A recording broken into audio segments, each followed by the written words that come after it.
پاکستان میں international cricket کی بحالی کا خواب چکنا چور ہو چکا ہے. پہلے نیوزی لینڈ کی ٹیم نے پاکستان میں سیکیورٹی خدشات کو بنیاد بنا کر دورہ پاکستان ختم کیا اور اب انگلینڈ کرکٹ بورڈ نے بھی اپنی ٹیمیں پاکستان بھیجنے سے معذرت کر لی. انگلینڈ مینز اور ویمن ٹیم کو اکتوبر میں پاکستان کا دورہ کرنا تھا. پاکستان کے ساتھ 2 T20 میچز کی سیریز کھیلنا تھی. ویمن ٹیموں کے درمیان 2 T20 اور 3 ون ڈے میچز شیڈیول تھے. لیکن اب انگلینڈ کرکٹ بورڈ کہتا ہے کہ خطے میں سفر کے بارے میں خدشات بڑھ رہے ہیں. جانتے ہیں کہ پاکستان کرکٹ بورڈ کو مایوسی ہوگی لیکن اپنے کھلاڑیوں کی سیکیورٹی ترجیح ہے. اس سے قبل جمعے کے روز نیوزی لینڈ کی ٹیم نے بھی میچ سے صرف چند منٹ پہلے اپنا دورہ پاکستان ختم کر دیا تھا.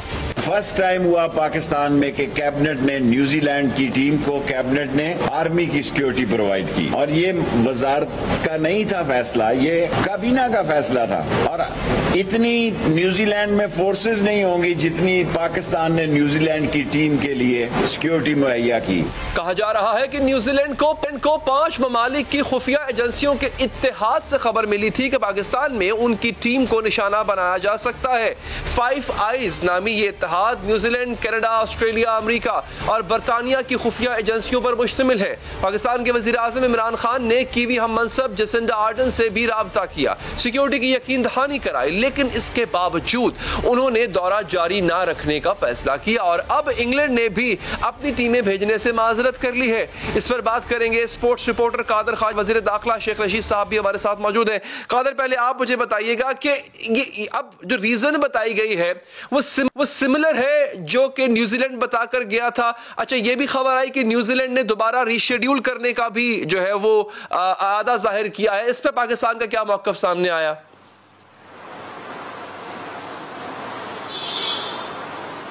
دیکھیں, نیوزی لینڈ نے ایٹ 11th اور یہ فیصلہ کیا. رات 3 بجے انہوں نے جمعے کی شب رات 3 بجے جو ہے وہ وسیم خان سے رابطہ کیا کہ انٹیلیجنس کی رپورٹ ہے 5 آئیز کی کہ پاکستان میں جو ہے وہ تھریٹ ہے. حالانکہ ہماری جو سیکیورٹی ایجنسیز ہیں وہ دنیا کی نمبر 1 سیکیورٹی ایجنسیز مانی جاتی ہیں اور اس کو پوری دنیا ایکسپٹ کرتی ہے. ان کی یہ رپورٹ تھی کہ کوئی کسی قسم کا خطرہ نہیں ہے پاکستان میں, یا تو کوئی واقعہ پیش آیا ہو تو پھر نیوزی لینڈ کو کنسرن ہو سکتے ہیں. لیکن شائقین کرکٹ بھی وہاں پر موجود تھے. میں خود وہاں پر کور کر رہا تھا راولپنڈی کرکٹ اسٹیڈیم کے باہر کھڑے ہو کر. اتنے پرجوش تھے, نیوزی لینڈ کے جھنڈے انہوں نے پکڑے ہوئے تھے, پینٹ کیے ہوئے تھے اپنے فیسز کو.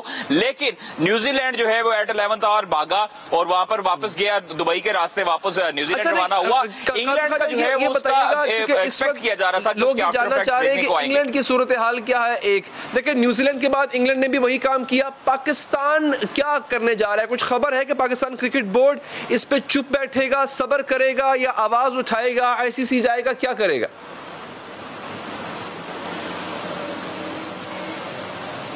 دیکھیں, اب چپ بیٹھنے کا وقت گزر چکا ہے اور پانی سر کے اوپر سے گزر چکا ہے. پاکستان کرکٹ بورڈ کے جو نو منتخب چیئرمین ہیں رمیز راجہ, انہوں نے بڑا اچھا سٹانس لیا ہے اور انہوں نے جب نیوزی لینڈ جو بھاگا تھا اس پہ بھی بڑا اچھا سٹانس لیا تھا کہ پاکستان اپنی ہوم سیریز اب کہیں نہیں جا کر کھیلے گا, کوئی نیوٹرل وینیو نہیں ہوگا. پاکستان اپنی ہوم سیریز اپنے گراؤنڈز آباد کرے گا, اپنے گراؤنڈز میں ہی کھیلے گا. جس کو کھیلنا ہوگا وہ پاکستان آئے, موسٹ ویلکم. ان کو اسٹیٹ آف دی آرٹ جو ہے وہ پریزیڈنشل سیکورٹی پرووائڈ کی جائے گی. اور پوری دنیا میں آپ کو پتا کہ پچھلے جب PSL میں ایک اور بڑی اہم بات, آپ کیونکہ اسپورٹس کو کور کرتے ہیں, آپ اس چیز کو بہتر جانتے ہوں گے, اس پر ذرا رہنمائی فرمائیے گا میری بھی, کہ اگر تو کوئی ٹیم سیکیورٹی تھریٹ کو لے کر کے اس کا عذر پیش کر کے سیریز ملتوی کرتی ہے تو ICC اس عذر کو مان لیا کرتا ہے عموماً, لیکن اس پرٹیکولر ٹیم کو ثابت کرنا پڑتا ہے, بتانا پڑتا ہے اس ملک کو کہ جناب سیکیورٹی کنسرن تھا کیا. اچھا, ابھی تک انہوں نے کچھ بتایا نہیں ہے نیوزی لینڈ نے, تو کیا ICC میں پاکستان ہر جانے کا دعویٰ کر سکتا ہے کہ جتنا خرچہ ہمارا آیا اس سیریز کو جو ہے آرگنائز کرنے میں, ان کی سیکیورٹی میں جو پاکستان کے اخراجات ہوئے, PCB کے اخراجات ہوئے, کیا وہ ہم کلیم کر سکتے ہیں؟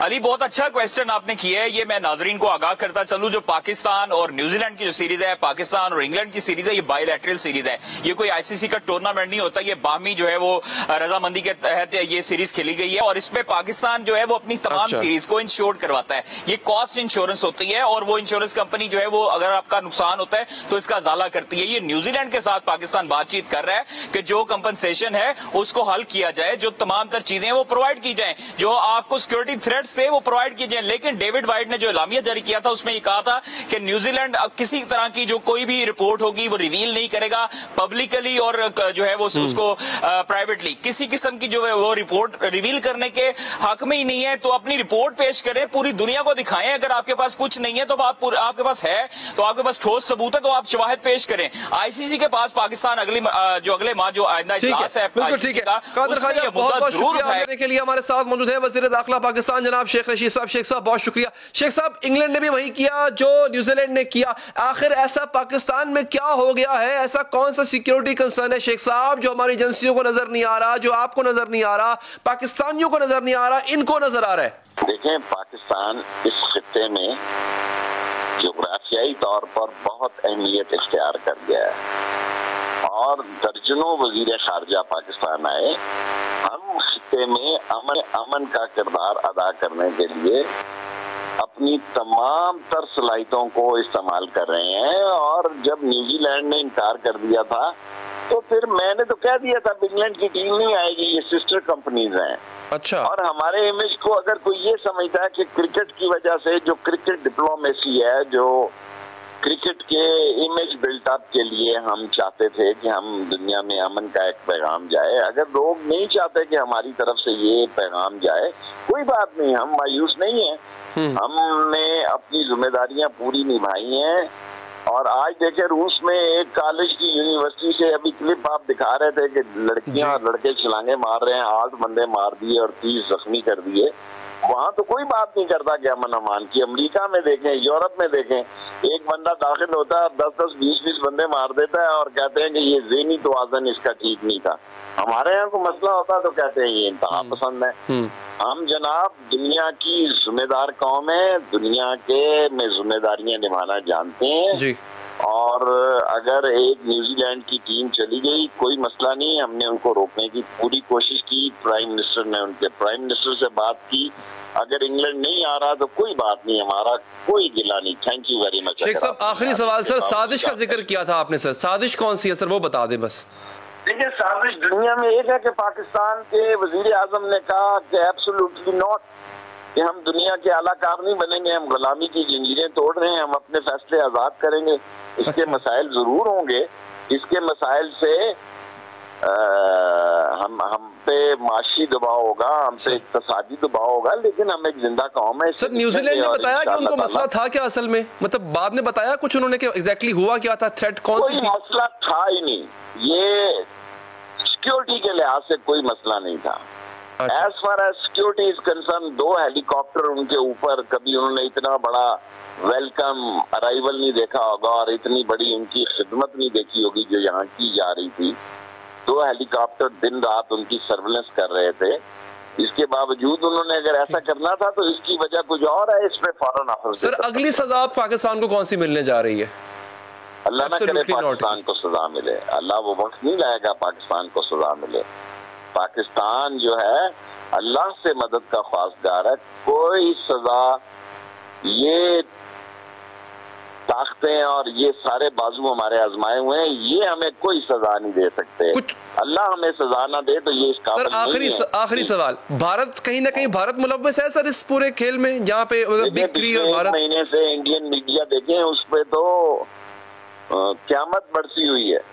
ان کا تو ایسے ہے کہ نعوذ باللہ کہ کوئی ان کا بڑا دیوتا مر گیا ہے. افغانستان کا ان کے ہاتھ سے نکل جانا ان کے لیے تو ایسے ہے کہ ان کے ستیہ ناسی ہو چکی ہیں ان کی. وہاں پہ تو ایک قیامت کا سماں ہے. انڈین کے چینل سے 1 مہینے سے زیادہ ہو گیا پاکستان اور طالبان پھنسا ہوا ہے. طالبان سے ہٹتے ہیں تو پاکستان پہ آ جاتے ہیں, لیکن ہمارے نوجوانوں کو, ہمارے زندہ دلان لوگوں کو اس ساری صورتحال کا مقابلہ کرنا, اور ہم انشاءاللہ سرخرو ہو کے نکلیں گے. یہ کہنا کہ ہمیں ان سے خطرہ ہے, ہمیں نہ ان سے خطرہ ہے, نہ ہم کسی کے لیے خطرہ بننا چاہتے ہیں. ہم امن کے پیغمبر ہیں اور امن کے لیے اور استحکام کے لیے لڑتے رہیں. ٹھیک ہے شیخ صاحب، بہت بہت شکر گزار ہوں آپ کے قیمتی وقت کا. آگے بڑھیں گے ناظرین. شاعت اور وسوسوں سے گھری پی ٹی آئی حکومت سخت جھنجھلاہٹ کا شکار نظر آتی ہے. اسی جھنجھلاہٹ کی وجہ سے ایک ساتھ کئی محاذ کھولے جا رہے ہیں. چیف الیکشن کمشنر کو نشانہ بنایا جا رہا ہے، ان کی ذات کو متنازع بنانے کی کوشش کی جا رہی ہے. الیکٹرانک ووٹنگ مشینوں کی آڑ میں چیف الیکشن کمشنر کے خلاف محاذ کھولا جا چکا ہے. سکندر سلطان راجہ کے خلاف جاری حکومت کی مہم میں آج نئے الزامات لگائے گئے. پہلے ان کے طرز عمل اور کردار پر حملہ کیا جا رہا تھا اور آج ان کی تعیناتی کو ہی متنازع کرنے کی کوشش کی گئی. بہت سارے ایسے راز پردے میں ہیں، میں نے حلف اٹھایا ہوا ہے، میں نہیں لانا چاہتا اور نہ لاؤں گا. کس طریقے سے آپ کا تقرر کیا گیا. ہم سمجھتے تھے کہ اس آئینی ادارے کو جس کے تقدس کے لیے، جس کی توقیر کے لیے ہمیں یہ کوڑا گھونٹ پینا پڑا اور آپ کو چیف الیکشن کمشنر بنایا گیا. سکندر سلطان راجہ کی بطور چیف الیکشن کمشنر تعیناتی گزشتہ برس جنوری میں ہوئی تھی اور وزیر اعظم عمران خان نے ان کی تقرری کی منظوری دی تھی. اس حوالے سے گزشتہ روز کالم نگار جاوید چودھری نے اپنے کالم میں دعویٰ کیا تھا کہ چیف الیکشن کمشنر کی تعیناتی کے لیے وزیر اعظم عمران خان نے ہی سکندر سلطان راجہ کا نام تجویز کیا. لیکن اب اچانک حکومت کی توپوں کا رخ اپنے ہی تجویز کردہ چیف الیکشن کمشنر کی طرف ہو چکا. آج بھی وفاقی وزیر اعظم سواتی اور مشیر بابر اعوان نے پریس کانفرنس میں ایک بار پھر ان پر اپوزیشن کی زبان بولنے کا الزام لگایا. اور ہمیں پتا تھا کہ بڑے میاں اس کے جیب کی آپ گڑی ہیں، بڑے میاں چھوٹے میاں میں ماشاءاللہ اس کے ہاتھ کی چھڑی ہیں. اپوزیشن کی زبان بول کر، اپوزیشن کے اس مکروہ کردار کو سامنے لا کر جس طریقے سے کھلواڑ و مقابلہ ہماری حکومت کا کر رہے ہیں، انشاءاللہ سیسا پلائی دیوار کی طرح کھڑے ہیں. اس لیے روکو اگر روک سکتے ہو. عجیب بات یہ ہے کہ ایک جانب حکومت انتخابی اصلاحات میں الیکشن کمیشن کے رویے پر آگ بگولا نظر آتی ہے تو ساتھ ہی اپوزیشن کے ساتھ مل کر قانون سازی کی بات بھی کر رہی ہے. آج مشیر پارلیمانی امور بابر اعوان نے بتایا کہ اپوزیشن کے ساتھ انتخابی اصلاحات پر قانون سازی پر پیش رفت ہوئی تھی. ہم اپوزیشن کے معتبر لوگوں کے ساتھ بیٹھے، انہوں نے کہا کہ آپ کانفیڈنس بلڈنگ میئرز کریں. ان کا جو کانفیڈنس بلڈنگ میئر تھا وہ کہتے تھے کہ آپ ایک جوائنٹ پارلیمانی کمیٹی دونوں ہاؤسز کی بلائیں اور اس کے سامنے یہ بلز رکھے جائیں. حکومت اس کے لیے تیار ہے. اب ہم موشن لے کے جائیں گے، قومی اسمبلی میں موشن جائے گی، وہ اپروو کرے گی اور پھر قومی اسمبلی کے اسپیکر اور چیئرمین سینٹ سے ہم درخواست کریں گے کہ وہ جوائنٹ پارلیمنٹری کمیٹی بنا دیں. لیکن حیرت کی بات یہ ہے کہ قانون سازی میں مثبت پیش رفت کے دعووں کے باوجود حکومت الیکشن کمشنر کے خلاف محاذ گرم رکھے ہوئے ہے. گزشتہ روز بھی وفاقی وزراء کی طرف سے الیکشن کمیشن کے اراکین کو چیف الیکشن کمشنر کے خلاف بغاوت پر اکسایا گیا تھا. وزیر اطلاعات فواد چودھری نے الیکشن کمیشن کے ارکان کو مخاطب کر کے کہا تھا، کیا کہا تھا انفیکٹ آپ الیکشن کمشنر جو ہیں وہ مٹیریل لے کے آئیں، اپنی رائے لے کے آئیں، وہ کیا چاہتے ہیں کہ کیسے انتخابات جو ہے وہ کرانے چاہیے. یہاں پر میں جو دوسرے دو ممبران ہیں الیکشن کمیشن کے، ان سے یہ کہنا چاہوں گا کہ آپ آگے بڑھیے اور الیکشن کمشنر صاحب کے جو فیصلے ہیں ان کو خود ریویو کریے. اس تمام مہم کو پی ٹی آئی حکومت کے الیکشن کمیشن کے ساتھ جڑے معاملات کے ساتھ ملا کر دیکھیں تو تصویر کچھ واضح ہوتی ہے. حکومت کو الیکشن کمیشن کے ساتھ 4 معاملات درپیش ہیں. سب سے پہلے نمبر پر ای وی ایم، دوسرا معاملہ انٹرا پارٹی الیکشن نہ کروانے پر الیکشن کمیشن وزیر اعظم کو وارننگ دے چکا ہے. تیسرا معاملہ ڈسکا الیکشن کی رپورٹ اور چوتھا ہے پی ٹی آئی کے لیے اہم ترین معاملہ وہ ہے فورن فنڈنگ کیس. اور کالم نگار جاوید چودھری کے دعوے کے مطابق ڈسکا الیکشن رپورٹس اور فورن فنڈنگ کیس کی رپورٹ 1 ماہ میں ریلیز ہونے کا امکان ہے. اگر ڈسکا الیکشن کی رپورٹ حکومت کے خلاف آئی تو یہ رپورٹ حکومت کی جڑیں بھی ہلا سکتی ہے اور اگر فورن فنڈنگ کیس کا فیصلہ پی ٹی آئی کے خلاف آیا تو پوری حکومت خطرے میں پڑ جائے گی. اور اگر انٹرا پارٹی الیکشن پر الیکشن کمیشن نے حکومت کو مہلت دینے سے انکار کر دیا تو بلدیاتی الیکشن سے چند ماہ پہلے intra party election P T I کے لیے بہت بڑا چیلنج ثابت ہو سکتا ہے، کیونکہ اس وقت پارٹی میں منتخب اور غیر منتخب افراد کی خلیج وہ بڑھتی جا رہی ہے. اس حوالے سے فواد چودھری سے لے کر کئی وزراء اپنے تحفظات کا اظہار بھی کر چکے ہیں. یہی نہیں بلکہ پی ٹی آئی حکومت کو بلدیاتی الیکشن کا مرحلہ بھی درپیش ہے جنہیں حکومت گزشتہ 3 سال سے ٹال رہی تھی, لیکن اب سپریم کورٹ کے سخت احکامات کے بعد آئندہ چند ماہ میں بلدیاتی انتخابات بھی ہونے جا رہے ہیں, جبکہ کنٹونمنٹ بورڈ الیکشن کے نتائج کے بعد حکومت کے لیے بلدیاتی انتخابات کسی امتحان سے کم نہیں ہوں گے. اور ڈسکا انتخابات کے بعد سکندر سلطان راجہ کی بطور چیف الیکشن کمشنر موجودگی کو حکومت اپنے لیے خطرہ محسوس کرتی ہے, اسی لیے بار بار ان پر عدم اعتماد کیا جا رہا ہے, ان کے خلاف الزامات کی بوچھاڑ کی جا رہی ہے. اسی پر بات کریں گے جی. ہمارے ساتھ اس وقت وزیر مملکت برائے اطلاعات جناب فاروق حبیب صاحب. فاروق صاحب بہت شکریہ سر آپ کے قیمتی وقت کا. سر ہاتھ کی چھڑی بھی کہہ دیا, گھڑی بھی کہہ دیا, بڑا کچھ آپ نے کہہ دیا. آپ چیف الیکشن کمشنر کو اگر جانبدار سمجھتے ہیں پہلی بات تو کیا کوئی کارروائی آپ ان کے خلاف کریں گے؟ ایک بات. دوسرا مجھے بتائیے گا سر کہ آپ کو کہا یہ جا رہا ہے کہ آپ ڈکٹیٹ نہیں کر سکتے ہیں الیکشن کمیشن کو کہ وہ الیکشن کو شفاف بنانے کے لیے کیا کریں کیا نہ کریں. آپ اپنی چیزیں پروپوز کر سکتے ہیں, قانون سازی کریں, پھر وہ عمل نہ کریں ایک اور بات ہے, لیکن آپ ڈکٹیٹ کیوں کر رہے ہیں سر؟ ظاہری بات ہے جو سواتی صاحب نے بات کی ہے ان کے پاس اس حوالے سے فیکٹس بھی ہوں گے, حقائق بھی ہوں گے, وہ شیئر بھی کر دیں گے, لیکن بنیادی چیز انہوں نے پارٹی چیئرمین سے شیئر کی ہوگی, آپ سے شیئر کی ہوگی کہ یار یہ بندہ تو ایسے لگا تھا. میں آپ کو سادہ بات بتاتا ہوں. دیکھیں بنیادی چیز کیا ہے, جب یہ آئینی عہدے ہیں ان کا ایک آئین کے اندر طریقہ کار وضع ہو گیا کہ اس کے اندر اپوزیشن لیڈر کی مشاورت شامل ہے. ٹھیک ہے. اچھا جب آپ کی کوئی اختلاف سامنے آ جائے تو اس کا بھی طریقہ کار شامل ہے کہ پھر اس کو جا کر آپ کی پارلیمانی کمیٹی ہے اس میں نام چلے جاتے ہیں, وہ اپائنٹ کرتے ہیں. کوشش یہ ہوتی ہے کہ اس قسم کے اداروں کی جو اپائنٹمنٹس ہیں وہ لنگر آن نہ ہو, ایک کنسنسس بن جائے. تو ایک جو ریٹائرڈ بیوروکریٹ ہیں ان کا نام جو ہے وہ اس سے پہلے کئیوں کے نام فلوٹ ہوئے ہوں گے, اور ان کا نام فلوٹ ہوا اس جانب سے بھی ایکسیپٹ ہو گیا, اس جانب سے بھی ایکسیپٹ ہو گیا. وہ تو آپ کی طرف سے فلوٹ ہوا, دیکھیں جہاں سے بھی چلا گیا. لیکن بنیادی ایشو کیا ہے؟ میرا بنیادی ایشو یہ ہے کہ میں فالو کرتا ہوں پاکستان کے آئین کو. آئینی ادارہ الیکشن کمیشن, اس کا احترام ہے, لیکن اسی آئینی ادارے کا آرٹیکل 218 بھی ہے جو مجھے یہ کہتا ہے کہ انتخابات کو صاف اور شفاف کرانا ہے الیکشن کمیشن نے, بالکل ان اکارڈنس ود دی لا, جو قانون ہے. اب اس کی تشریح کر دی سپریم کورٹ نے یہ سینٹ کے انتخابات سے قبل کہ آپ ٹیکنالوجی کا استعمال کر سکتے ہیں انتخابات میں.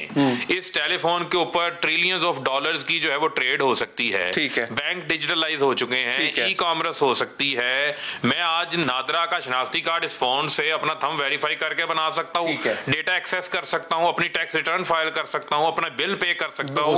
میں آج آپ کی ٹیکنالوجی کے ذریعے یہاں بیٹھ کر ٹی وی شو کر رہا ہوں. بالکل پتھر کا زمانہ تو نہیں ہے, لیکن جہاں انتخابات میں ٹیکنالوجی کی بات آتی ہے وہاں پر پھر اس قسم کا کام شروع ہو جاتا ہے, پھر سوالات اٹھنے شروع ہو جاتے ہیں. مین سوال پہ آؤں گا. 218 یہ بالکل کہتا ہے کہ الیکشن کمیشن نے شفاف انتخابات کرانے ہیں.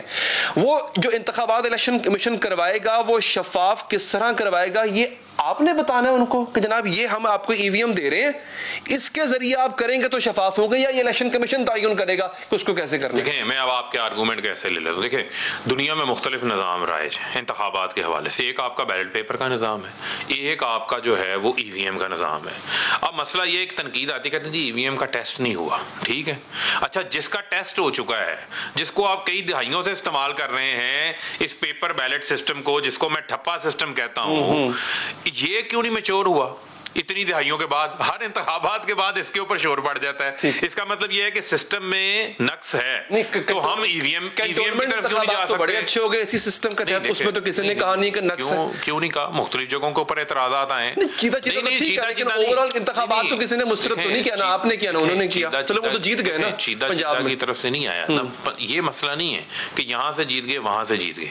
وہاں بھی یہ اعتراض آتا ہے کہ جعلی بیلٹ پیپرز چھپ جاتے ہیں ہر انتخابات میں. لوگ الیکشن کمیشن کے علاوہ جعلی بیلٹ پیپر چھاپ لیتے ہیں, سٹفنگ کر لیتے ہیں, عملے کو مینج کر لیتے ہیں. ایک علی حیدر سٹیمپ چوری ہو جائے نا, سٹیمپ جس سے آپ سٹیمپ لگاتے ہیں, سن تو لینا, تو 3 گھنٹے 4 گھنٹے جب تک نئی سٹیمپ آر او کے آفس سے نہ آئے تو آپ کا پولنگ رک جاتا ہے. سر میں کہتا ہوں دھند پڑ سکتی ہے, سب کچھ ہو میں واپس آتا ہوں سر. اب لیکن کہیں اور نکل گئے, کہیں اور نہیں جاتا. ایک منٹ سن لیں, میں آپ کو صرف اس کے اوپر آپ کو لیگل آرگومنٹ دینا چاہتا ہوں. جو ای وی ایم ہے, ای وی ایم EVM کی مخالفت تو ہو ہی نہیں سکتی. It's already part of law. Election act 2017 کی شک نمبر 103 ہے جو کہتی ہے کہ آپ نے EVM کا ٹیسٹ رن کرنا ہے, آپ نے پائلٹس کرنے ہیں اور پائلٹس کر کے اس کو پارلیمنٹ میں بھیجنا ہے تاکہ اس کی عملداری جو ہے ممکن ہو سکے. اسی طریقے سے بیرون ملک کو ووٹنگ رائٹ دینے کا بھی شک نمبر 94 ہے. وہاں یہ ہے کہ آپ الیکشن کمیشن کو نہیں, حکومت الیکشن کمیشن کو نہیں بتائے گی کہ تم نے شفاف انتخابات کیسے کرنے ہیں, وہ ان کا پروگیٹو ہے. ایک میں واپس اس پہ آتا ہوں. سر آپ نے بڑا اچھا بتایا کہ یہ آئینی طریقہ کار ہے چیف الیکشن کمیشن کی تعیناتی کا, اور ایسے ہی وہ ہوئے, ایسے ہی ہوئے سر. تو وہ جو سواتی صاحب کہہ رہے ہیں کہ ہمیں پتہ ہے وہ راز کی بات, وہ کیا ہے پھر؟ اگر تو آئینی طریقے سے وہ ہوئے ہیں سلیکٹ اور ان کی تعیناتی ہوئی ہے, تو پھر وہ جو دوسرا راستہ جس کی طرح سواتی صاحب ذکر کر رہے ہیں وہ کیا ہے؟ نہیں دیکھیں بنیادی کچھ جھول ہے سٹوری میں. دیکھیں جھول نہیں ہوتا ان کی تعیناتی میں. نہیں ایک منٹ دیکھیں, جھول کا معاملہ نہیں ہوتا. معاملہ یہ ہے, ہم کیا کہتے ہیں, ہم چیف الیکشن کمشنر سے یہ کہتے ہیں کہ جو آپ کی آئینی ذمہ داری ہے اس ذمہ داری کو پورا کرے. آپ نے ایک بات کی کہ حکومت نہیں بتا سکتی, حکومت نہیں بتا رہی, حکومت پارلیمان کے ذریعے قانون سازی کر رہی ہے. قانون سازی جو ہے اس کا نہیں سن تو لینا, سن لیں, اس میں بعد میں آتا ہوں. جو قانون سازی ہے اس قانون سازی کے تحت ایکٹ آف دا پارلیمنٹ کے تحت الیکشن ہونے ہیں ان اکارڈنس ود دی لا. لا کس نے بنانا ہے؟ پارلیمان نے بنانا ہے. پارلیمان سپریم ہے اور جس کی اکثریت ہوگی وہ قانون بنا سکتا ہے. یہ کرنے کے بعد پھر الیکشن کمیشن اگر نہ مانے تو تب آپ بیان بازی دینا, تو اس سے پہلے آپ کیوں بیان بازی؟ اس سے پہلے آپ کہہ رہے ہیں جی اس کو آگ لگا دو, یہ کسی کی گھڑی ہے, کسی کی چھڑی ہے, یہ کسی کا ماؤتھ پیس ہے, یہ تو نہ کہنا اس کو. نہ یہ ایشو نہیں ہے. دیکھیں وہ آپ جب دیکھیں الیکشن کمیشن کا کیا کام ہے؟ آئینی ذمہ داری کام کرنا نا.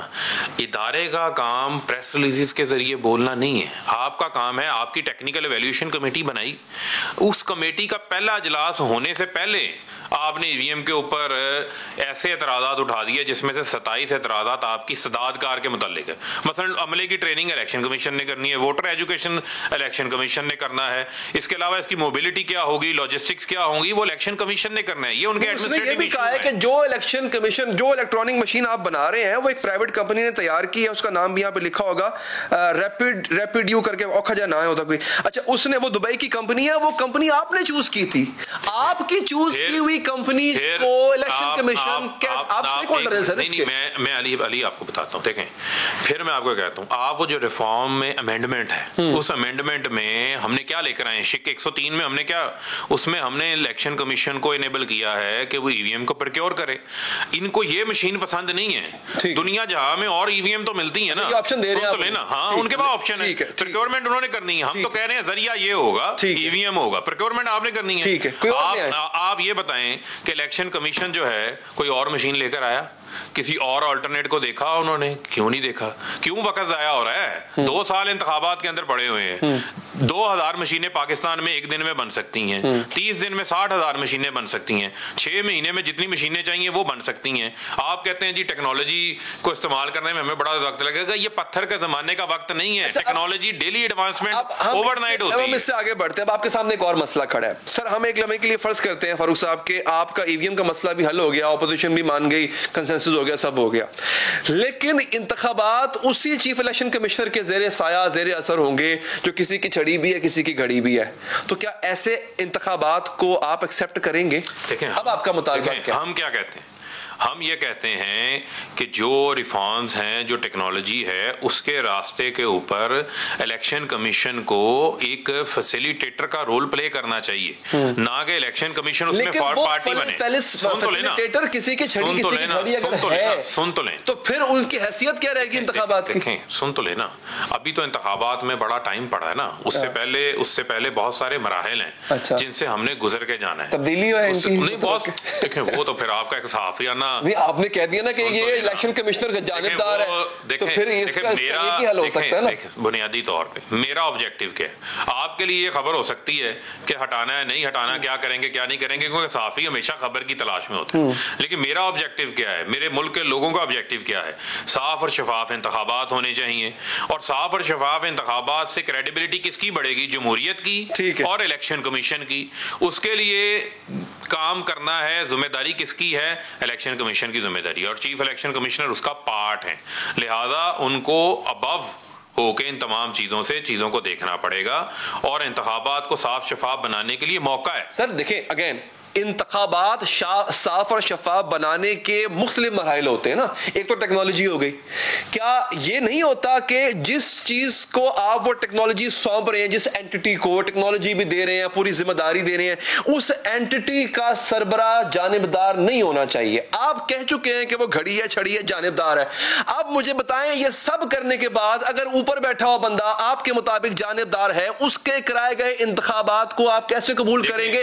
ہٹائیں گے کب اس کو؟ دیکھیں میرے نزدیک ایک منٹ, میرے نزدیک وہ تو قانون میں راستے موجود ہیں نا. میرے نزدیک آپشن لیں گے. دیکھیں میرے نزدیک کیا امپورٹنٹ چیز ہے, میرے نزدیک امپورٹنٹ چیز یہ ہے, میرے نزدیک جو ہے وہ بندہ امپورٹنٹ نہیں ہے until unless اگر تسی بندے دا تیا پہنچا نہیں میں یہ بات آپ بات نہیں سمجھ رہے جس کانٹیکسٹ میں آپ کو بات. میرے نزدیک یا پاکستان کے لوگوں کے نزدیک کیا ہے کہ آپ کے پاس جو سیٹ قانون کا طریقہ کار موجود ہے اور جو انشاءاللہ یہ ریفارمز ہونے جا رہی ہیں اس کے مطابق منوان عمل درآمد اس قانون کے اوپر ہو جاتا ہے. اچھا تو پھر کون کس کے اوپر سوال اٹھا سکتا ہے؟ یہاں پر تو قانون کے اوپر عمل درآمد کرنے کو تیار نہیں ہے. پھر میں عقبہ جانب ہوں, پھر میرے پاس جو آپشنز ہوں گے وہ میں استعمال کروں گا. کیا آپشن ہو سکتا ہے؟ بے شمار آپشنز ہو سکتے ہیں. دوسرا میرا کیس, دوسرا میرا میں اپنے آرگومنٹ, جانبدار بندہ ادارے کا سربراہ ہونا چاہیے. نہیں ہونا چاہیے. تو سر پھر آپ میری کیا کریں گے؟ میں اب آپ کو کیا کہہ رہا ہوں, میرا حکومت کرے گی کیا اس کو, اس جگہ پہ اس کو اگر نہیں ہونا چاہیے تو حکومت کرے گی کیا؟ میرا کیس کیوں مضبوط ہوتا ہے؟ جو سوالات اٹھتے ہیں, میرا کیس اس وجہ سے مضبوط ہوتا ہے اگر آپ کا ٹی وی, آپ کا ریکارڈ آپ دکھا سکیں. اسی الیکشن کمیشن کے باہر آج سے 6-7 ماہ قبل فضل الرحمان جاتے ہیں, مریم صفدر جاتے ہیں, وہ الیکشن کمیشن کی ایسی کی تیسی پھیر کے آ جاتے ہیں. الیکشن کمیشن کو 2018 کی دھاندلی میں ملوث کر کے آ جاتے ہیں, کہتے ہیں آپ ذمہ دار ہیں. اس وقت تو کوئی نوٹس نہیں آتا, اس وقت کوئی ٹائپسٹ موجود نہیں ہوتا. یہاں پر نوٹسز آنا شروع ہو جاتے ہیں. تو یہ تو آپ نے اسٹیبلش کر دیا کہ جانبدار ہے نا. یہ تو آپ نے اسٹیبلش کر دیا, آپ کے مطابق آپ نے اسٹیبلش کر دیا کہ وہ جانبدار ہے. اس جانبدار کا کریں گے کیا؟ پھر دیکھیں, پھر آپ ہمیں کہیں کہ آپ ہمیں نوٹسز سے ڈرائیں گے, پھر آپ ہمیں کہیں کہ ہم اپنی بات بھی نہ کریں. پھر یہ تو نہیں ہو سکتا. جمہوریت ہے, جمہوریت میں پھر ہم اپنی آواز تو بلند کریں گے, اور پھر آواز بلند کریں گے پھر اس میں مختلف آپشنز ہیں جو استعمال ہو سکتے ہیں. کیا زیر غور ہے ایسا آپشن کہ چیف الیکشن کمشنر کو ہٹایا جائے؟ میرے خیال میں کسی بھی لیول پہ تجویز کے طور پر ہی میرے خیال میں جو ایک آئینی ادارے کا سربراہ ہے ان کی یہ ذمہ داری ہے, ان کی یہ ذمہ داری ہے کہ وہ حالات کو جو ہے وہ اس نہج کے اوپر نہ لے کے جائیں. اور اس کے اوپر سن لینا پہنچ گئے ہیں آپ کے مطابق. ایک بندہ کسی اپوزیشن کے بندے کا ماؤتھ پیس اگر بنا ہوا ہے تو اس سے اوپر کوئی ریڈ لائن رہ جاتی ہے؟ یہ تو پہنچ گئے, وہ حالات لے کے چلے گئے ہیں. آپ کس چیز کا انتظار کر رہے ہیں؟ اس میں بھی بہت ساری چیزیں ایسی جو ہیں وہ موجود ہیں. ابھی بھی یہ معاملہ نہیں ہے کہ ہم یہ کہیں کہ الیکشن کمیشن جو ہے اس کے اوپر کام کرنے کے اندر جو رکاوٹیں ہیں موجود ہیں ان کو کون دور کر سکتا ہے؟ الیکشن کمیشن کر سکتا ہے, کرے دور. آپ اصل بات پہ نہیں آ رہے آپ, لیکن آپ ایک شخص پہ تنقید بھی کر رہے ہیں اور پھر جب اس کو ہٹانے کی بات ہو رہی ہے تو اس کو آپ اوائڈ بھی کر رہے ہیں. بڑی واضح نظر آ رہی ہے چیز. اب اگر دوبارہ نوٹس آ جاتا ہے ہٹانے کے اوپر کیا ہے, ہٹانے کے اوپر دو چیزیں ہیں نا. جب ایک پارٹی کی طرف سے, گورنمنٹ کی طرف سے, جو پاکستان کی سب سے بڑی جماعت ہے, اس کی طرف سے ایک اعتراض سامنے آ گیا تو ان کو خود سائڈ پہ ہو جانا چاہیے. کیوں نہیں ہوتے؟ اگر نہیں ہوتے تو پھر آپ کے پاس آپشنز موجود ہیں. صاحب بہت بہت شکریہ آپ کے قیمتی وقت کا. ناظرین یہاں پر ایک وقفہ لیں گے, وقفے کے بعد ہم پوچھیں گے میاں جاوید لطیف صاحب سے کہ وہ تو پارٹی کے بڑے سرکردہ رہنماؤں میں سے ایک ہے, پھر آخر پارٹی نے ان کو نوٹس کیوں اور کس بات پہ دے دیا, اور وہ اس کا کیا جواب دیں گے اس وقفے کے بعد.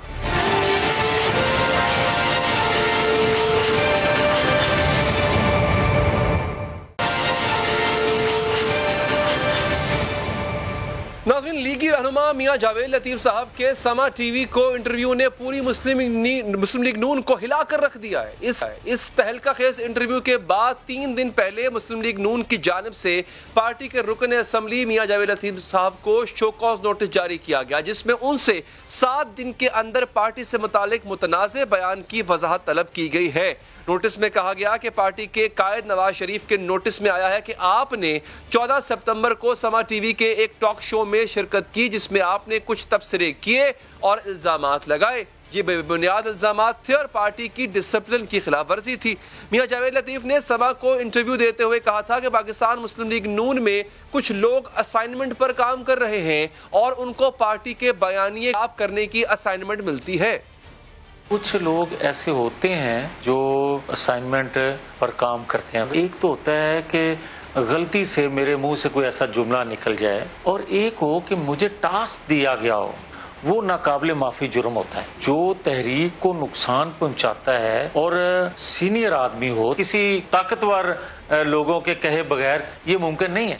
اس بیان اور اس پر جاری ہونے والے شو کاز نوٹس پر آج تفصیلی بات کرنے کے لیے ہمارے ساتھ میاں جاوید لطیف صاحب خود ہیں. ان سے بات کرتے ہیں. میاں صاحب بہت بہت شکریہ سر آپ کے قیمتی وقت کا.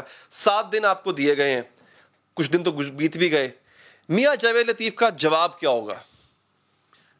دیکھیں علی حیدر، 2-3 چیزیں ہیں جی. ایک تو یہ ہے کہ مت کوئی بھولے کہ اگر کوئی انقلابی نظریے کی کوئی جنگ جدوجہد ہو رہی ہوتی ہے تو اس میں ایسے موڑ آتے ہیں کہ جہاں اپنے لوگوں کی قربانیاں ہوتی ہیں.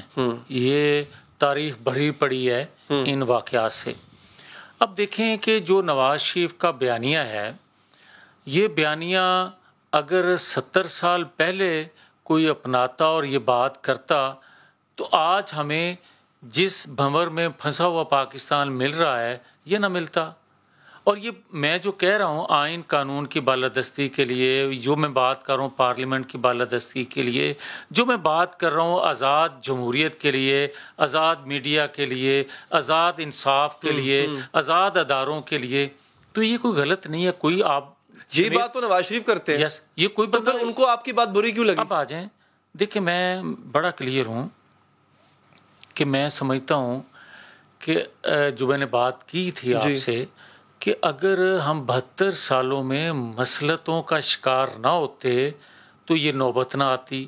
اور نواز شریف جو لیڈر ہے، جو قیادت ہے، یہ آج کے دور کی وہ واحد شخصیت ہے جو موجودہ رجیم میں ایک تجربہ کار اور ایک نپی تلی جو شخصیت ہونے کے ناطے پاکستان کے لیے ایک ایسٹ ہے. میں یہ سمجھتا ہوں. اب میں جو بات کہنا چاہتا ہوں، بات یہ ہے کہ نواز شریف پر جب اقتدار میں ہوتے ہیں تو اسٹیبلشمنٹ کا دباؤ ہوتا ہے، اور جب اپوزیشن میں ہوتے ہیں تو مسلط پسندوں کا دباؤ ہوتا ہے. اچھا، ابھی بھی ہے دباؤ میں ہے نواز شریف صاحب مصلحت پسندوں کے؟ کبھی نواز شریف نے اسٹیبلشمنٹ کا دباؤ قبول نہیں کیا. اچھا. اور اسی طرح آج نہیں قبول کیا. اب میں تھوڑا فرق بتا دوں آپ کو. نہیں، وہ یہ بات اسٹیبلش ہے سر. مصلحت پسند جو دباؤ ڈال رہا ہے، ایک تو وہ ود ان دا فیملی ہے جو دباؤ ڈال رہا ہے، ورنہ نواز شریف صاحب کسی باہر کے بندے کا دباؤ کیوں لیں؟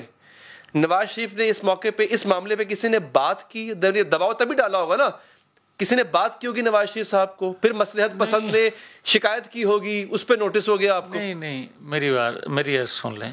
جہاں تک آپ نوٹس کا اگر ذکر کرتے ہیں نا، تو میں تو انتہائی خوش ہوں کہ مجھے شوکاز ملا. وجہ بھائی ہم پارٹی کو ڈسپلن میں تو دیکھنا چاہتے ہیں، ہم تو یہی چاہتے ہیں، اور یہی ہر جماعت کے کارکن کا جو خیال ہوتا ہے، اس کی سوچ ہوتی ہے. پھر تو نوٹس مصلحت پسند کو بھی ملنا چاہیے نا. اگر وہ نواز شریف کے بیانیے سے ہٹ رہا ہے پھر تو نوٹس مصلحت پسند کو بھی ملنا چاہیے. اچھا، پہلے اگر اجازت دیں تو میں اپنی بات کر لوں. اچھا. میں یہ کہتا ہوں، میں خوش اس بات پہ ہوں کہ بھائی یہ جو بحث میڈیا پہ آ کے ہوتی ہے پارٹی کے لوگوں کی اور ان سے سوال ہوتا ہے، یہ نہیں ہونی چاہیے. اس لیے کہ جب آپ اپنے گھر میں بیٹھ کر، جماعت گھر ہوتا ہے، اگر اس میں بیٹھ کر چیزیں ڈیسائیڈ ہوں تو میڈیا پہ آنے کی کسی کو ضرورت پیش نہ آئے. اور اگر میڈیا پہ آ کے کوئی بات کرتا ہے تو اس کو شوکاز ہونا چاہیے.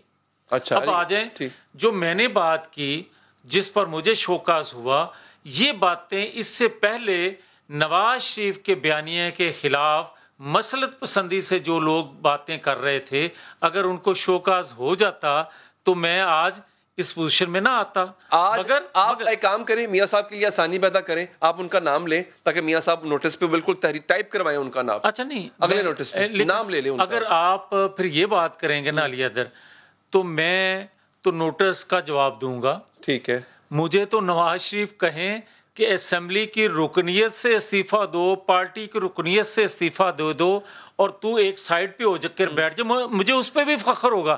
میں نواز شریف کے نعرے لگانے والا وہ شخص ہوں گا جو کہے گا کہ جب تک منزل پا نہیں لی جاتی اس بیانیے کی تب تک میں نواز شریف کے ساتھ کھڑا ہوں، بھلے میں چہرے سیدھی کرنے والوں میں سے ہوں۔ مگر ایک چیز میں آپ کو بتاؤں، جو آپ کہتے ہو نا کہ ان کو بھی نوٹس ہونا چاہیے، میں نہیں سمجھتا۔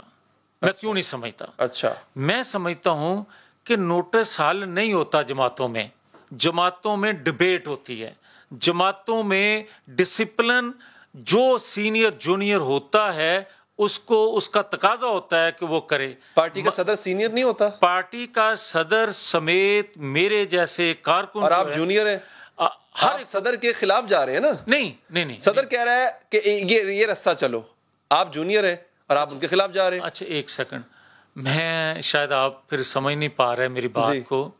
میں یہ کہتا ہوں کہ صدر سمیت ہر شخص فالو کرتا ہے قائد کے بیانیے کو، اور میں یہ بات آپ کو کہتا جاؤں، جو اس صدر صاحب کی آپ بات کر رہے ہیں ان سے تو میری بڑی محبت کا ایک رشتہ ہے۔ میرا مطلب جماعت کے اندر اگر دوستی سب سے زیادہ میری کسی سے ہے، فرینکنس ہے، تو وہ شہباز شریف صاحب ہیں۔ یہ میں آپ کو کلیئر کرتا جاؤں۔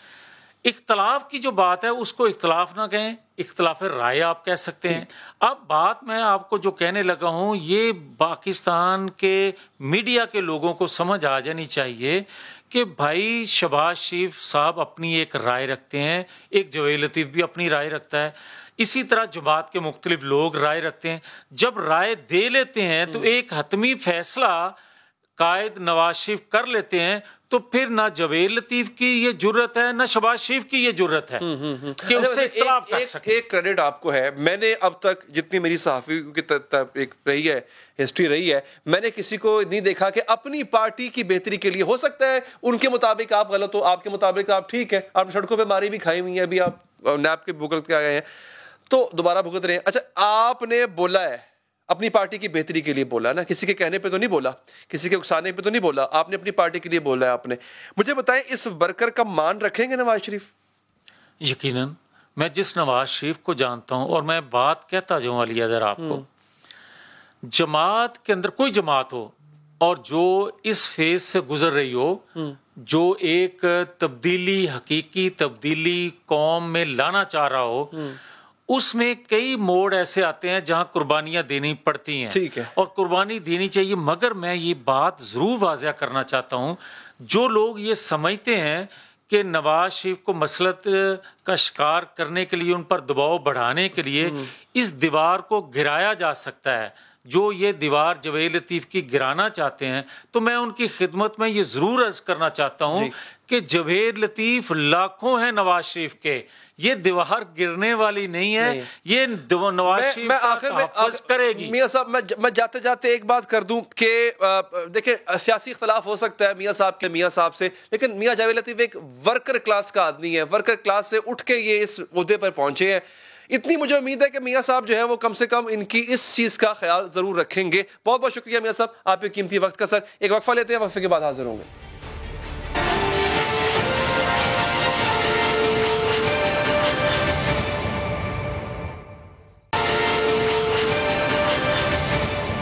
ناظرین، بری خبریں پاکستانیوں کا انتظار کر رہی ہیں۔ ترقی کے دعووں کے سائے میں مہنگائی دن دگنی رات چگنی ترقی کر رہی ہے۔ بجلی صارفین کے بعد اب گیس کے صارفین کے لیے ہوش اڑا دینے والی خبر سامنے آئی ہے۔ حکومت پیٹرول اور بجلی کے بعد اب گیس کا بم پھوڑنے والی ہے۔ حکومت نے گیس کے نرخ میں 37% تک اضافے کی تجویز دی ہے۔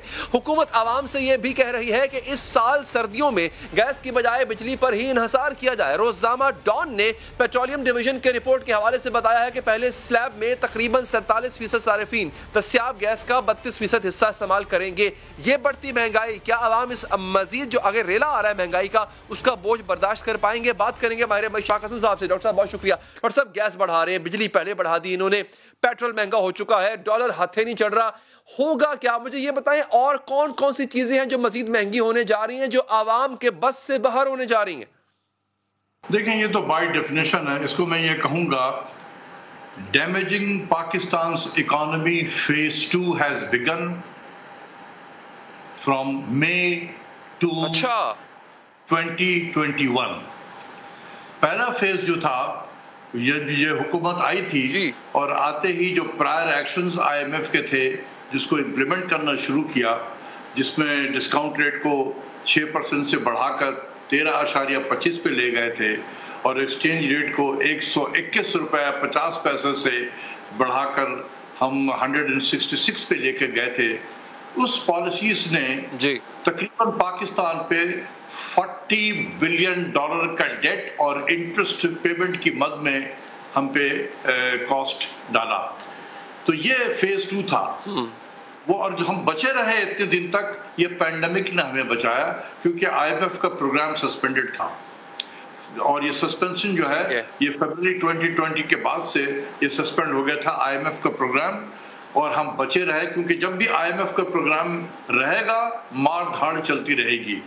تو وہ سسپینشن تھا، ہم بچے رہے، لیکن اب ہم دوبارہ IMF کے پروگرام کو شروع کرنا چاہ رہے ہیں تو اس کے لیے ضروری ہے کہ آپ ان کو کنسیشن دیں، اور یہ کنسیشن جو ہے وہ یہی ہے کہ ایکسچینج ریٹ کو 152 سے اٹھا کے دوبارہ 168 اور 69 پہ لے گئے، اور اب انٹرسٹ ریٹ کو بھی ہم نے ہلایا ہے. تو damaging Pakistan economy phase 2 has بیگن، اور یہ جو ہے یہ فیز اس لیے شروع کیا گیا ہے کہ ہمیں اگلے IMF پروگرام کی طرف لے جانے کی تیاری ہے. ڈاکٹر صاحب، آپ نے میرے پچھلے پروگرام میں بھی اس بات کا ذکر کیا تھا، اور آپ نے بلکہ وہ ایک لفظ استعمال کیا تھا، ایک ٹرم استعمال کی تھی، آستین کے سانپ، اور آپ کا اشارہ جو ہے وہ اسٹیٹ بینک کی طرف تھا. پھر آپ کا اشارہ تھا کہ جو کچھ اب ہو رہا ہے خاص طور پہ IMF کے پاس بار بار جانا اور انٹرسٹ ریٹ پہلے اب جو بڑھایا تھا، آستین کے سانپ کا آپ نے ذکر کیا. ڈاکٹر صاحب، کوئی اور چارہ نہیں ہے ہمارے پاس فی الحال IMF کے پاس جائے بغیر، یا اس کے علاوہ کوئی اور متبادل ہو سکتا ہے آپ کی نظر؟ دیکھو، ابھی تو ہم IMF کے پروگرام میں تو موجود تو ہیں، میں تو 2022 سے 2025 کی بات کر رہا ہوں، اس کی تیاری. یہ فیز 2 اسی لیے شروع کیا گیا ہے کہ اتنی چیزوں کو خراب کر دو کہ Pakistan will have no option but to go to the IMF for 23rd IMF program. یہ اس کی تیاری ہو رہی ہے. اچھا، تو سر اس تھرڈ IMF پروگرام کی طرف جانا بھی انیویٹیبل ہے، ناگزیر ہے کوئی اور؟ کیونکہ ہم یہ دیکھ رہے ہیں کہ ٹیکسز کو بڑھایا جا رہا ہے، ٹیکس نیٹ بڑھایا جا رہا ہے، فائلرز کو جو ہے وہ میک شور کیا جا رہا ہے کہ جو فائلر نہیں ہوتا اس کی سم بند ہو جائے گی، بینک اکاؤنٹ بند ہو جائے گا، اس کا مطلب لوگ ٹیکس دیں گے. تو اس کے متبادل کوئی اور رستہ ہو سکتا ہے کہ ٹیکس نیٹ کو بڑھایا جائے تاکہ ہمیں IMF کی ضرورت نہ پڑے؟ دیکھیں، دنیا میں کہیں پر بھی لوگ والنٹریلی خوش ہو کر ٹیکس نہیں دیتے ہیں، کسی بھی ملک میں لے لیں. تو اب یہ ہے کہ ایک حد ہوتی ہے کہ اگر میں کما رہا ہوں اور میں چاہتا ہوں کہ میں ٹیکس بھی نہ دوں یا میری جتنی مرضی آ جائے میں دے دوں، تو ایسا تو ملک تو نہیں چلے گا نا. پھر ملک اسی طریقے سے IMF کے دستے نگر رہے گا. اس لیے پاکستانیوں کو بھی سوچنا چاہیے کہ جب آپ اتنی بڑی بڑی باتیں کرتے ہیں تو ٹیکس بھی دے دیا کریں. ٹھیک ہے، تو اس لیے میری تو یہ بھی ہوگی ریکویسٹ کہ پرائم منسٹر صاحب پہلے اپنے کیبنٹ کے لوگوں سے کہیں، ان تمام ممبروں سے، کہ جو آپ کی جائز انکم ہے اس پہ آپ ٹیکس دیں. صرف یہ نہ کہ جی آپ کا جو ہے وہ کیبنٹ کے وزیر کی جو تنخواہ مل رہی ہے اس تنخواہ سے تو وہ کٹ جا رہا ہے، تنخواہ کے علاوہ بھی آپ کے بہت سارے انکم ہے، اس پہ بھی آپ ٹیکس دیں. تو charity begins at home, let the prime minister starts from its own cabinet, کہ آپ سب جو ہے اپنے جائز جو آپ کی آمدنی ہے اس کو ٹیکس دیں. آپ اس کے بعد آپ PTI کے تمام جو ممبر آف پارلیمنٹ ہیں، چاہے وہ سینٹ میں ہوں، چاہے وہ صوبوں میں ہوں، چاہے وہ نیشنل اسمبلی میں ہوں، آپ ان کو کہیں کہ تمام ممبروں کو کہ اگر آپ PTI کے ممبر ہیں تو جو جائز آپ کی انکم ہے آپ اس میں سے ٹیکس دیں. پھر پرائم منسٹر کے پاس لیکن ڈاکٹر صاحب اس میں ایک مسئلہ ہے سر، میں آپ کی بات قطع کلامی کر رہا ہوں سر. یہ دیکھیں ٹیکس بالکل دینا چاہیے، لیکن سر بزنس والے کا بزنس بھی تو چلے. اب ان کا دعویٰ تھا کہ 75% ہماری پر کیپٹا انکم میں انکریز ہوا ہے، جو کہ غلط ثابت ہوا. ہماری پر کیپٹا انکم ڈیکریز ہوئی ہے اوور دا ایئرز جب سے PTI گورنمنٹ آئی. ایک دوسرا یہ سر، اب مہنگائی ہے، بزنسز چل نہیں رہے سر، ایسے میں یہ ٹیکس کہاں سے دیں گے؟ یہ مہنگائی مزید بڑھتی جا رہی ہے، بے روزگاری بڑھے گی، اس سے نکلیں گے کیسے سر؟ دیکھو، جو بزنس مین ہوتے ہیں نا بڑے بڑے، ان کا مہنگائی سے کوئی واسطہ نہیں ہے، کیونکہ انہوں نے پاس آن کر دینا ہوتا ہے نا. اگر ان کا کاسٹ آف ان پٹ بڑھ جاتا ہے تو وہ پاس آن کر دیتے ہیں اپنے پروڈکشن کاسٹ کو بڑھا کر. جب بڑھ جاتا ہے تو وہ پاس آن کرتے ہیں، تو وہ تو انسان دیتے ہیں نا، ہم جیسے لوگ دیتے ہیں.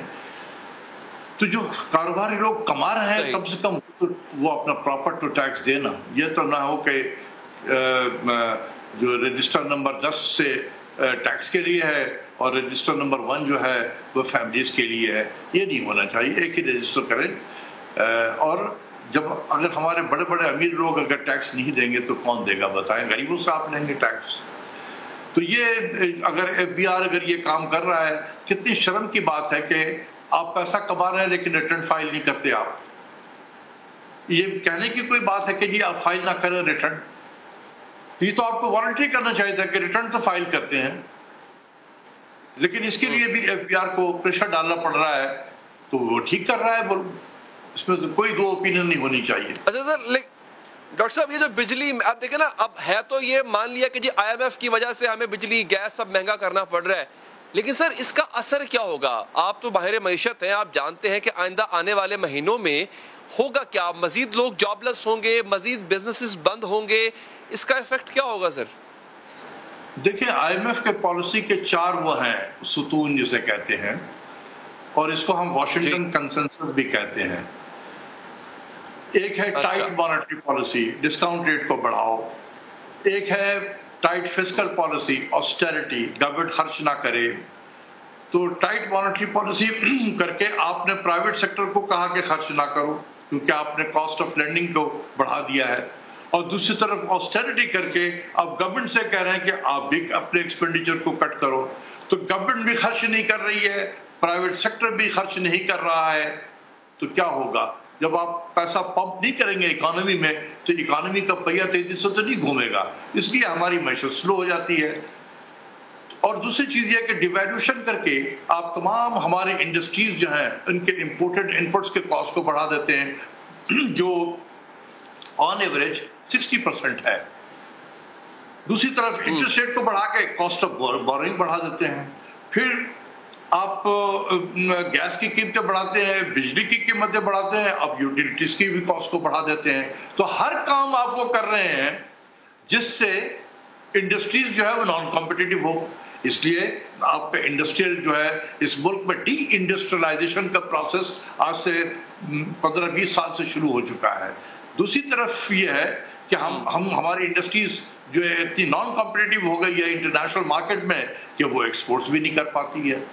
وہ تو اللہ کا شکر ہے کہ انٹرنیشنل مارکیٹ میں چیزیں ہم نے کوانٹٹی میں کم بیچی، لیکن چونکہ انٹرنیشنل مارکیٹ میں پرائسز بڑھی ہوئی تھی تو ہمیں ڈالر میں زیادہ مل گیا. یہ تو اللہ کی مہربانی ہے، رزاق داؤد صاحب کی مہربانی تو نہیں ہے یہ. صحیح. ڈاکٹر صاحب ایک بڑی سمپل سی بات، ایک عام آدمی کی بات کرنے جا رہا ہوں سر. ماشاءاللہ آپ اتنے معروف ماہر معیشت ہیں، آپ لرنڈ ہیں، آپ سے ہم سیکھتے ہیں، لوگ سیکھتے ہیں سر آپ سے. آپ جو باتیں بتا رہے ہیں وہ بڑی انڈرسٹینڈیبل، سمجھ آ رہی ہیں کہ اچھا بھائی یہ مسائل ہیں. میرا سوال یہ ہے کہ وزیر اعظم صاحب کے ساتھ بھی کوئی نہ کوئی ماہر معیشت ہے، یا اس سے پہلے جو وزیر خزانہ تھے ماہر معیشت تھے، جو موجودہ ہیں وہ بینکر ہیں. کیا ان کو نہیں پتا یہ جو کچھ کر رہے ہیں اس سے یہ نقصان ہو رہا ہے؟ پھر وہ کیوں کر رہے ہیں سب کچھ؟ یہ تو آپ پرائم منسٹر سے پوچھیں نا، مجھ سے کیوں پوچھ رہے ہیں؟ میں نے تو بہت مرتبہ منع کیا تھا پرائم منسٹر کو، اور یہ ساری چیزیں بتائی بھی تھی. تو ایسی بات نہیں ہے کہ پرائم منسٹر کو پتا نہیں ہے، کوئی نہ کوئی مجبوری ہوگی ان کی. تو یہ آپ یہ سوال ان سے کریں کہ سر جب یہ ساری چیزیں جو میں نے بتائی ہیں، یہ پوچھیں پرائم منسٹر سے کہ آپ خود بتائیں کہ جب 150 روپیہ کے جی آٹا لے کر اور 50-60 روپے کا ایک روٹی لے کر آپ جائیں گے 2022-23 کے الیکشن میں، تو آپ کیا یہی ایک بتائیں گے کہ 150 روپے کے جی آٹا بک رہا ہے اس ملک میں اور 50-60 روپے کی روٹی بک رہی ہے، وہ غریب آپ کو ووٹ دے گا؟ تو یہ تو سب سے زیادہ پرائم منسٹر کو فکر کرنی چاہیے اس چیز کی کہ یہ ہو کیا رہا ہے. ہم تو باہر بیٹھ کے بتا سکتے ہیں کہ اس کے کیا اثرات ہوں گے. اس کی مہنگائی بڑھے گی اس ملک میں بہت زیادہ. ایک اور میں آپ کو بتا دوں کہ اسٹیٹ بینک جب ڈسکاؤنٹ ریٹ اپنا بڑھاتا ہے 1% تو ملک میں اوور آل انفلیشن 1.3% بڑھتا ہے، کم نہیں ہوتا ہے. ڈاکٹر صاحب بہت شکریہ آپ کا. پروگرام کا وقت یہاں پر ختم ہو جاتا ہے، دیجیے اجازت، اللہ نگہبان.